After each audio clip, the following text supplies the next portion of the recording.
If your cleaning business feels stuck, like you're working your ass off, but nothing's really changing or pushing you forward, I've been there. And it feels like the busier you get, the more profits you see, and the more revenue you hit, the more chaos you have, and the less freedom you have. I've also been there. The unfortunate truth is that your business probably isn't growing because you're doing the wrong things very well, and you're not doing the right things well enough. In this video, I'm going to break down exactly how you can grow your cleaning company, get past that plateau, and eliminate all the workload that slows you down. If you guys don't know who I am, my name is Cameron Tran. I run two cleaning companies, a house cleaning company and a commercial cleaning company. I've been in this business for about half a decade now. And unfortunately, I have definitely learned a lot of these things the hard way, but I've also spent tens of thousands, if not hundreds of thousands of dollars on my education and to be able to learn how to do this.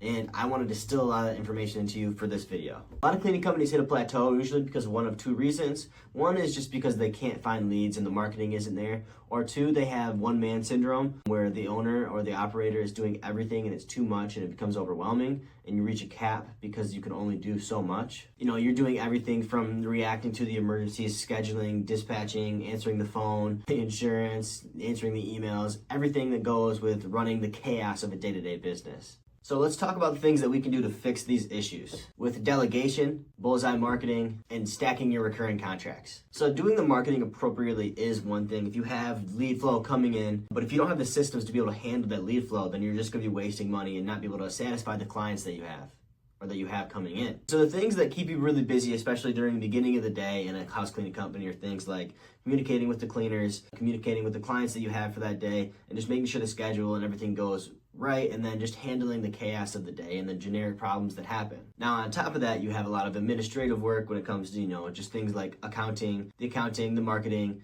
and everything else that goes with being on the computer and doing the administrative work from home. Now, the easiest and best way to delegate this early and often is by hiring a virtual assistant. Now, if you don't know what a virtual assistant is, it is somebody offshore of America in countries like the Philippines or in South America, and these VAs that can cost, anywhere from $5 to $10 an hour, but they're really exceptional people. I have a few VAs that have exceptional degrees. One has a finance degree, one has a medical degree, a form of a medical degree. She's not a doctor, but regardless, highly educated people that are doing my administrative work for me. They handle updating the CRM, communicating with the clients, communicating with the cleaners, and making sure the whole schedule is organized. They handle all of the operational tasks day to day. And so all I do is take a couple calls every day from my VA if there's a major issue. Now, you can do this with a person local to you, but it's going to be significantly more expensive and hard to find somebody that's really high quality for the price that we're probably willing to pay in the early on stage. Eventually, once you get to a certain size, you're definitely going to want to have an in-person person just because there's physical issues that do come up, say an emergency that happens or whatever it might be. But the VA can really handle so many of these issues for you just from afar. And the systems you do need to have for this, though, we use something called Go High Level. And Go High Level is a CRM where you can buy your own individual phone numbers for your local area. And then you can have, I don't know if there's a cap to how many numbers you can have. You get a local number, and then your VA from wherever they are can answer it no matter what. And so if they were gone, you could log in and answer it yourself here. But as long as you're logged into the software, they can answer the phone. I also have my VAs help me with stuff like accounting, managing my social media accounts, and other miscellaneous admin tasks. So that is a big workload bottleneck usually for a one-man show. It's answering all that kind of stuff. And if you offload all that work to a VA, that opens up a lot of free time. But now let's talk about another major issue in cleaning, which is just the cleaners in general. If you have good cleaners, you have a good cleaning business. Let's talk about recruiting cleaners because it's without a doubt maybe the hardest part of running a cleaning company is dealing with the cleaners in general. And the biggest thing is that when you have great cleaners, your life is amazing, and when you have bad cleaners, it turns into hell, and you're scrambling, and you're doing more work than you did when you didn't have them, which I think is why some people get stuck with, I won't hire somebody because they won't clean this as good as me, and I'm going to have more headaches when I hire somebody because of that. Which, if you're an amazing cleaner, and you want to get stuck under $10,000 a month, that is the idea you should have. But if you ever want to grow past a one-man show, you have to hire good cleaners. And there is good cleaners out there. It can be hard to find them sometimes, but it takes a lot of time and practice. But let's talk about a real quick recruiting process that we do to help find our cleaners. So we use Indeed. obviously is the main one we use. I know there's other ones out there. We've had significantly less success with any of the other platforms besides Indeed. But what we do, our company's gotten a little bigger, so this process for us is a little bit different now. But we have our VA run our Indeed account, and we target every single person that comes through and applies and invite them to an open interview. Every single person that applies.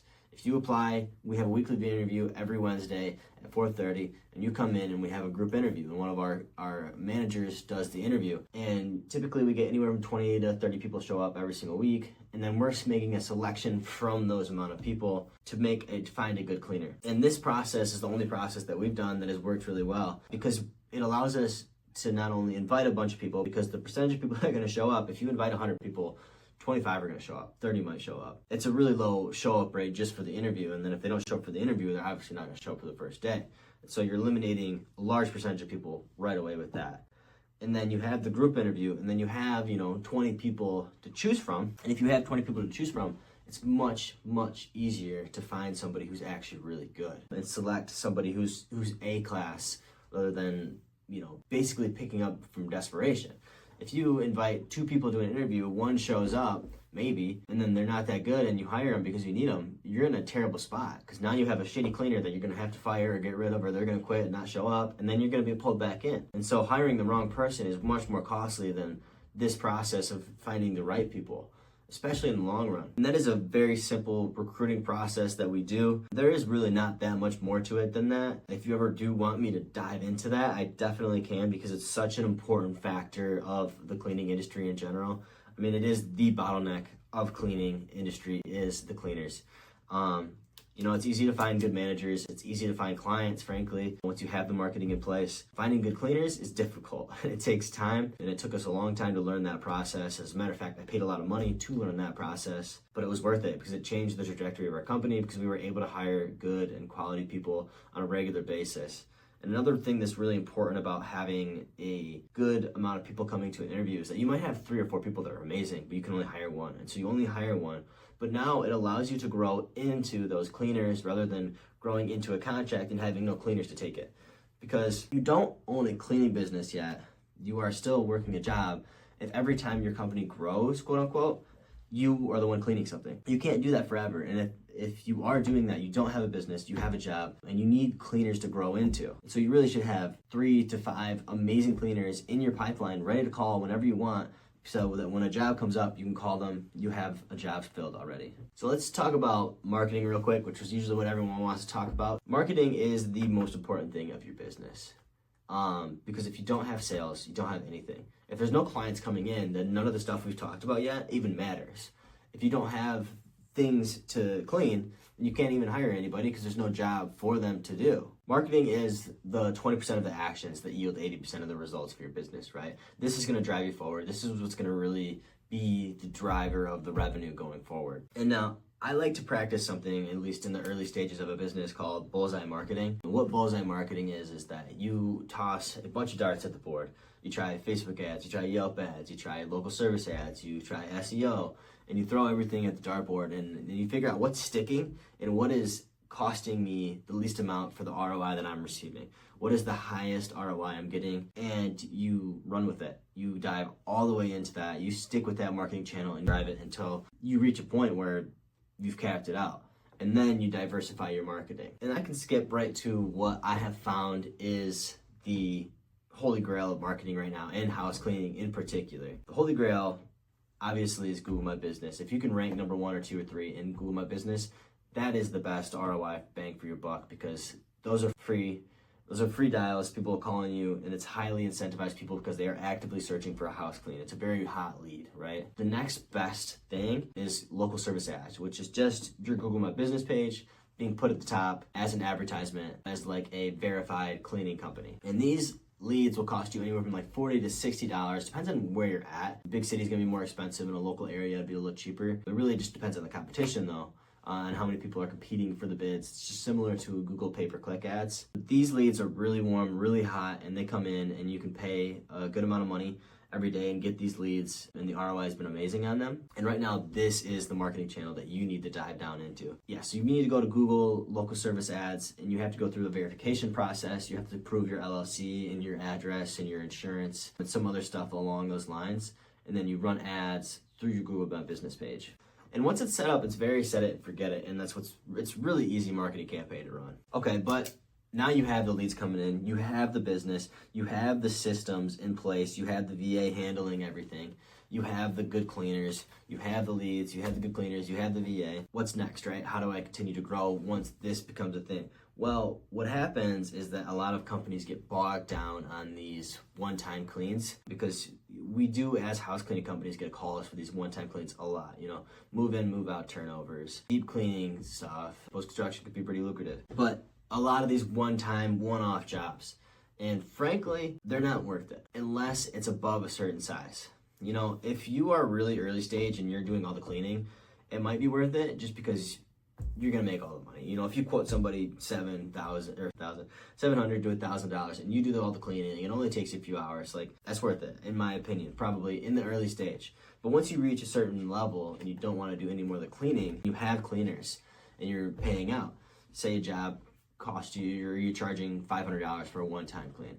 Okay, well, my cleaner is going to get, say $200, and then I have administrative expenses to add on top of that, and so let's say all in, you end up with $300 of overhead, which would be kind of steep, to be honest. $200 is probably what you would quote unquote make. It comes with all these logistical issues where it becomes much more complex. There's a lot of headaches. This is where the 20% of clients that cause 80% of the complaints come from. And then you still have to do all the tax work at the end of the year, the 1099 stuff at the end of the year. And there's so much more issues that come with it that just make it not worth it. And if you look at it, and the marketing expense, let's say you charge $50 for that lead, now we're $350 in, and that's before any of the extra work.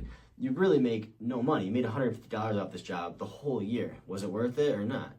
Okay, well, let's talk about another scenario. You land one contract with a $50 lead. So there's $50 into that contract. It's a $250 weekly cleaning service. You pay your cleaner $125, just make 50% easy. So $175 the first week, so you made $75 the first week. But now, every single week, you make $250. You make $125 every single week. And now you have a relationship with this house, this client, and you have a cleaner that does it every week.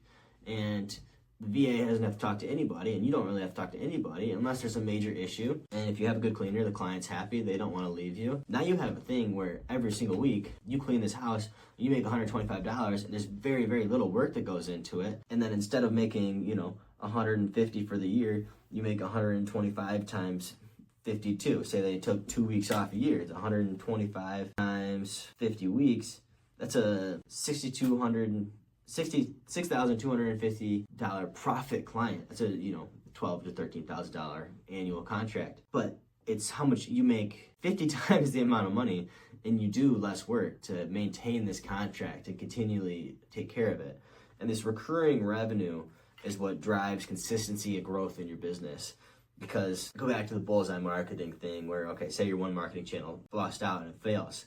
Okay, well, we have 50 recurring contracts that we clean every month. And so we have a consistent revenue base that we can fall onto even if all the marketing fails. And it drives growth and profits, frankly. If you can get consistent month over month from these recurring contracts you have, that is how you make real wealth in this business. So if your cleaning business isn't growing, it's usually not because you can't get clients. If you can't get clients, you can't get leads, that's the easiest fix with the marketing. But it usually comes down to the delegation and having too much work coming at you. You're doing all the cleaning and all the administrative work and everything, and you're not hiring people. If this video was helpful at all, then I would really appreciate you sticking around and hitting that subscribe button. I want to make videos about this, and I'm going to dive down into certain topics that you're interested in. My goal with this is similar to how I built my house cleaning company, is to where I'm going to do everything in the beginning. The editing's probably going to suck. The videos are going to be very bare bone. I'm not going to put much B-roll in. I have some experience with YouTube, so I know what it takes to edit these videos, and it takes a lot of time. I'm going to pump this into an AI software and just have it edit it and pump it out. I mean, that's the truth. And I want to grow this, and until it becomes monetized, hire a team to help me manage it and then increase the quality of my content over time. But until that happens, I'm not going to be too worried about it. I just want to push out value more than anything. You know, the value, I think, is what drives people or creates a relationship more than anything anyways. I think the editing can make a video more watchable, but if you really want to learn and you really want to grow, then making it more watchable isn't necessarily what you need. You know, if the book is amazing and the value in it is super deep and you can finish it and then the value you get on the back end is worth it, then reading that book is worth it even if it was hard to get through. You know, I don't want to be boring, obviously, but the time commitment it takes to make really, really high quality videos is not something I'm willing to do at this exact moment until I have a team. I just want to push out videos. I want to get used to this process and hire a team eventually. But if this is something you want to continue to see, I really appreciate if you hit that subscribe button. Thanks, guys.